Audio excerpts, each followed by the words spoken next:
આંતરરાષ્ટ્રીય મહિલા દિવસ નિમિત્તે આજે આપણે એક એવી નારી શક્તિની વાત કરવા જઈ રહ્યા છે જેમનું જીવન લાખો દીકરીઓ માટે પ્રેરણારૂપ છે.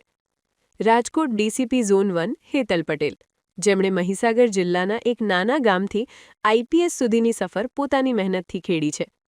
ઇસરોના વૈજ્ઞાનિક પિતાના સંતાન હેતલ પટેલે અમદાવાદમાં શિક્ષણ મેળવ્યું અને એનસીસીમાં જોડાયા બાદ દેશ સેવાની લગન લાગી. સતત 3 વખત જીપીએસસી પાસ કરનાર હેતલ પટેલે ટીડીઓ અને ચીફ ઓફિસર તરીકે જવાબદારી નિભાવ્યા બાદ ક્લાસ 1 અધિકારી અને ત્યારબાદ વર્ષ 2021માં આઈપીએસ તરીકે નોમિનેશન મેળવ્યું હતું. અબ તક સાથેની ખાસ વાતચીતમાં તેમણે જણાવ્યું કે યુનિફોર્મ પહેર્યા પછી સ્ત્રી કે પુરુષનો કોઈ ભેદ રહેતો નથી, માત્ર ફરજ જ મુખ્ય હોય છે. 24 કલાકની પડકારજનક નોકરીમાં પતિ અને સાસરી પક્ષના સંપૂર્ણ સહકારને કારણે જ તેઓ પરિવાર અને કારકિર્દી વચ્ચે સંતુલન જાળવી શક્યા છે. જંગલેશ્વર જેવા સંવેદનશીલ વિસ્તારમાં ફરજ બજાવવાનો અનુભવ હોય કે મર્ડર જેવા ગંભીર ગુનાઓની તપાસ, તેમણે હંમેશા મક્કમતાથી કામ કર્યું છે. મહિલા દિવસ પર તેમણે રાજ્યની તમામ દીકરીઓને સંદેશ આપ્યો છે કે શોષણ હંમેશા નબળાનું થાય છે, માટે શારીરિક અને માનસિક રીતે સશક્ત બનો. મારું નામ હેતલ પટેલ, હું ડીસીપી ઝોન 1 તરીકે રાજકોટ સિટીમાં ફરજ બજાવું છું. મારો જન્મ જે છે એ મહીસાગર જિલ્લાના નદી કિનારે, મહી નદી કિનારે આગરવાડા ગામ છે ત્યાં થયો અને એઝ અ લેવા પાટીદાર છું. મારું એજ્યુકેશન જે છે એ અમદાવાદની અંદર થયું, કારણ કે મારા ફાધર જે છે ઇસરોમાં વૈજ્ઞાનિક તરીકે એમણે નોકરી કરી અને રિટાયર થયેલા છે. તો મારું જે સ્કૂલ કહો, કોલેજ કહો, માસ્ટર ડિગ્રી કહો, એ બધું જ અમદાવાદ જે છે એ મારી કર્મભૂમિ રહેલી છે.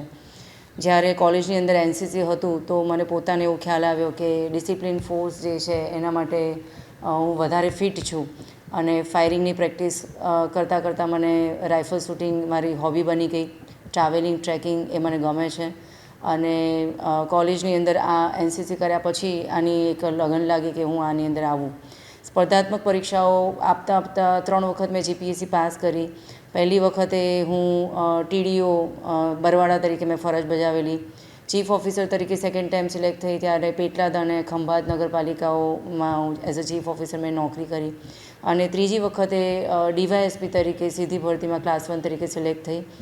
2019માં મારું એસપી તરીકે પ્રમોશન થયું અને આઈપીએસ તરીકે મારું 2021ની અંદર નોમિનેશન આવેલું છે. હાલમાં મારો પરિવાર જે છે સુરત ખાતે રહે છે. મારી 2 દીકરીઓ છે. હું જોઈન્ટ ફેમિલીમાં રહું છું, જેના લીધે મારી આ 24/7ની જોબ જે છે એને હું ન્યાય આપી શકું છું. જેમ કે મેં હમણાં કીધું કે અહીંયા રાજકોટ આવે મારે હજુ 6 મહિનાએ નથી થયા, એટલે ફેમિલી તો મારું હાલમાં સુરત છે.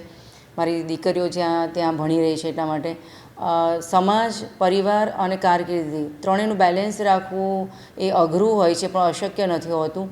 એ પરિવાર જે છે એ મારા હસબન્ડ છે, મારા મમ્મી પપ્પા, મારા સાસુ સસરા, મારી 2 દીકરીઓ, ભાઈ બહેન, ભાભી, બધાના એટલા બધા સરસ સહકાર મળી રહેતો હોય છે. પ્લસ સમાજમાં અમારી જોબને ધ્યાનમાં રાખીને લોકોએ સ્વીકારી લીધેલું હોય છે કે દરેક પ્રસંગમાં ફિઝિકલી પ્રેઝન્ટ નહીં રહી શકે. તો જ્યારે મોકો મળે તો ક્વોન્ટિટી ટાઈમ નથી આપી શકતા તો ક્વોલિટી ટાઈમ સ્પેન્ડ કરીએ એ રીતનું અમે આયોજન કરતા હોઈએ છીએ. અને આ ડિપાર્ટમેન્ટની અંદર જે પણ ચેલેન્જીસ આવે છે એમાં અમને અમારા ગુરુજનો જે છે, અમારા સિનિયર છે, અમારા કલીગ છે, તમામનો અમને સપોર્ટ મળતો રહેતો હોય છે.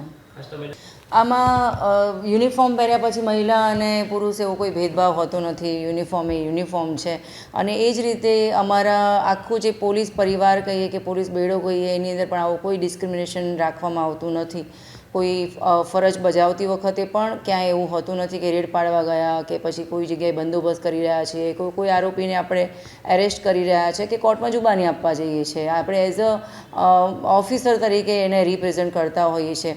ખાસ કરીને પડકારોની વાત કરીએ તો ઘણી વખત એક પેચીદા પ્રશ્નો લો એન્ડ ઓર્ડરના ઊભા થાય તો એને ટેકલ કરવા, ઘણી વખતે અનડિટેક્ટ મર્ડર જેવા ગંભીર ગુનાની અંદર એનું ઇન્વેસ્ટિગેશન પ્રોપર કરી અને એમાં સજા પડે ત્યાં સુધી એનું ફોલોઅપ લેવું એ અમારા માટે ઘણી ચેલેન્જ હોય છે. કારણ કે ઘણી વખતે ખૂબ મહેનત કરી હોય અને જો આરોપી કોર્ટમાંથી છૂટી જાય તો દુઃખ થતું હોય છે કે ન્યાય પ્રોપર જે ભોગ બનનાર છે એને નહીં મળ્યો. તો ડીસાની અંદર એટલે પાલનપુરમાં હું જ્યારે SC/ST ડીવાયએસપી તરીકે ફરજ બજાવતી હતી તો એક 18 વર્ષનો અનાથ છોકરાની હત્યા થયેલી હતી અને એટ્રોસિટી વિથ મર્ડરનો કેસ હતો, જેની અંદર અમે ઘણી મહેનત કરી અને એટલા સારા સાયન્ટિફિક પુરાવા, વોઇસ સ્પેક્ટ્રોગ્રાફીથી માંડીને FSLની મદદ લીધી અને તમામ CCTV ફૂટેજથી માંડીને ટાવર ડમ્પથી કામ કર્યું. તો 164ના નિવેદન લીધા. તો એટલું સારી રીતે એમાં કેસ પુરવાર થયો કે 14 આરોપીને આજીવન કેદની સજા એમાં પડી. જંગલેશ્વર જે મેગા ડિમોલિશન હતું એ એક ટીમ વર્ક હતી અને રાજકોટ મ્યુનિસિપલ કોર્પોરેશને જે આ કામ કર્યું એમાં લો એન્ડ ઓર્ડરની સિચ્યુએશન સંભાળવાનું કામ પોલીસ તરીકે અમારું હતું અને અમારા પોલીસ કમિશનર શ્રી બ્રજેશ ઝા સરની આગેવાની હેઠળ એનું એટલું માઇન્યુટલી પ્લાનિંગ કરવામાં આવેલું કે અમારી મોટી ચેલેન્જ એ હતી કે કોઈને પણ નુકસાન ના થાય, ના ત્યાં રહેતા નગરજનોને કે ના અમારી ટીમના મેમ્બરને, ના મેડિકલ, ફાયર કે RMCના કે અમારી મદદમાં જે તંત્ર આવેલું હતું, કોઈ JCB લઈને આવ્યું, કોઈ ઇટાચી લઈને આવ્યું, કોઈ ટ્રેક્ટર ડમ્પર લઈને આવ્યું, તો એમાંથી કોઈને પણ તકલીફ ના પડે એ રીતનું અમારું એ આયોજન હતું અને એ ટીમ વર્કના લીધે ખૂબ સારી રીતે અમે સફળતાપૂર્વક કરી શક્યા. તો એનો અમને જોબ સેટિસ્ફેક્શન છે. મને એવું લાગ્યું કે ત્યાં દરેક ધર્મના, દરેક પ્રાંતના લોકો વસેલા છે અને એની અંદર એવું નહોતું કે કોઈ એક જ ધર્મનો હોય, એમાં અલગ અલગ ધર્મના લોકો સાથે ઘણા વર્ષોથી રહેતા હતા. મૂળ આજી નદી કિનારે નદીના પટની અંદર ડૂબાણવાળા ક્ષેત્રની અંદર આજે ઘર વસ્યા હતા. એના લીધે દર ચોમાસામાં પૂરનો પ્રશ્ન આવે અને રાહત કામગીરી પહોંચાડવી પડે. તો જ્યારે અમે ફ્લેગ માર્ચ કર્યો ત્યારે અમને રિયલમાં ખબર પડી કે ઘણા બધા લોકો એવા હતા કે જે પોતે ભોગ પણ બન્યા હોય, કારણ કે એને ભાડે લીધું હોય, એનો માલિક જે છે એને અંધારામાં રાખ્યા હોય. ઘણા લોકોએ એવી રીતે મકાનો પણ ખરીદ્યા કે જેને પોતાને ખબર નહોતી કે ભાઈ આ ગેરકાયદેસર બાંધકામ છે, તો એને પસ્તાવાનો પણ વારો આવ્યો. અને આ આખું જે એરિયામાં ફ્લેગ માર્ચ અમે કર્યું, એરિયા ડોમિનેશન કર્યું, તો ફેસ ટુ ફેસ કોમ્યુનિકેશનના લીધે અમને ઘણો ફાયદો થયો. એમના સામાન તોડવા ના પડે કે એમને કંઈ બળજબરીપૂર્વક કાઢવા ના પડે એવું કોઈ ઊભું જ ના થયું, કારણ કે આગળના દિવસોના પ્લાનિંગ એટલા સારા હતા કે મશીનરીની મદદથી મોટા ભાગના બધા લોકોએ પોતપોતાનો સામાન છે ત્યાંથી ખસેડી અને એ જગ્યા છોડી ચૂક્યા હતા. પોલીસ ડિપાર્ટમેન્ટ જે છે એ તમારો સમય માંગે છે અને આ એવી ઇમરજન્સી છે કે કોઈ પણ ભોગ બનનાર હશે કે ફરિયાદી હશે એને કેટલું પોતાની રીતે સહન કર્યું હશે, કેટલું વિચાર્યું હશે અને અંતિમ પગલાં તરીકે પોલીસની મદદ માંગતા હોય છે. અને લો એન્ડ ઓર્ડર મેન્ટેન કરવું એટલા માટે જરૂરી છે કે બાકીનું જે પ્રજાજનો છે એ સુખ શાંતિપૂર્વક પોતે ભણતા હોય કે નોકરી ધંધો કરતા હોય, રોજગાર કરતા હોય કે પ્રવાસમાં ફરવા માટે આવ્યા હોય કે ધાર્મિક પ્રવૃત્તિ કરતા હોય, એ નિર્ભયપણે પોતે કરી શકે એ જોવાની અમારી મેઇન ફરજ છે. તો એના માટે તો અમારે સમય જોવાનો રહેતો જ નથી અને જેટલું ઝડપથી અમે એને મદદ માટે જઈ શકીએ એટલું જ ઝડપથી એમાં અસરકારક અમે કામ કરી શકતા હોઈએ છીએ. એટલા માટે અમે 24/7 અવેલેબલ રહીએ છીએ. હું આ દરેક યુવતીને, દરેક ઉંમરની જે પણ હશે બધાને એવું કહેવા માંગીશ કે શોષણ હંમેશા નિર્બળ માણસનું થાય, સબળાનું કદી શોષણ ના થાય. જંગલમાં કોઈ સિંહ છે તો તમે એવું સાંભળ્યું કે ભાઈ સિંહની કોઈ છેડતી કરી ગયું, કોઈ એને હેરાન કરી ગયું, તો નહીં થાય. તો આપણે પોતાની જાતને શારીરિક, માનસિક રીતે સશક્ત બનાવવી જોઈએ.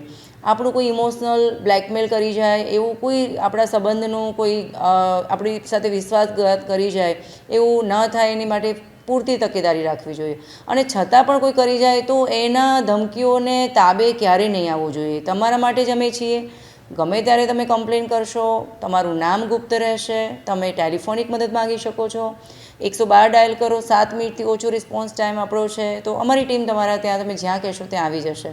હું તમામ નારીને એવું કહીશ કે તમે એટલા સશક્ત બનો કે તમારા આત્મસન્માનના ભોગે તમારે ક્યાંય બાંધછોડ નહીં કરવી જોઈએ. એ પછી કોઈ જગ્યા હોય કે કોઈ રિલેશન હોય કે કોઈ વ્યક્તિ હોય. હું ખાસ એવું કહીશ કે આંગળી આપતા લોકો પહોંચો પકડતા હોય છે. જ્યારે પણ કોઈ નાનકડો ગુનો કરે અને તમે એને છાવરો કે મારા કુટુંબમાં ઇજ્જત જશે કે સમાજમાં ઇજ્જત જશે અને આપણે એને છાવર્યા કરે તો સામેવાળા અસામાજિક તત્વોની હિંમત વધતી જાય છે. પરંતુ આપણે એને ઉગતા જ ડામી દેવો જોઈએ અને એના માટે તમે બેઝિઝક અમારી મદદ લો. 33% મહિલા રિઝર્વેશન અત્યારે દરેક જોબની અંદર છે. તમામ પોલીસ સ્ટેશનની અંદર મહિલા સેલ છે, શી ટીમ છે, મહિલા પોલીસ સ્ટેશન છે અને એટલી બધી સંખ્યામાં અત્યારે મહિલા કર્મચારી અધિકારી છે કે આપની મદદ માટે એ હરહંમેશ તૈયાર છે.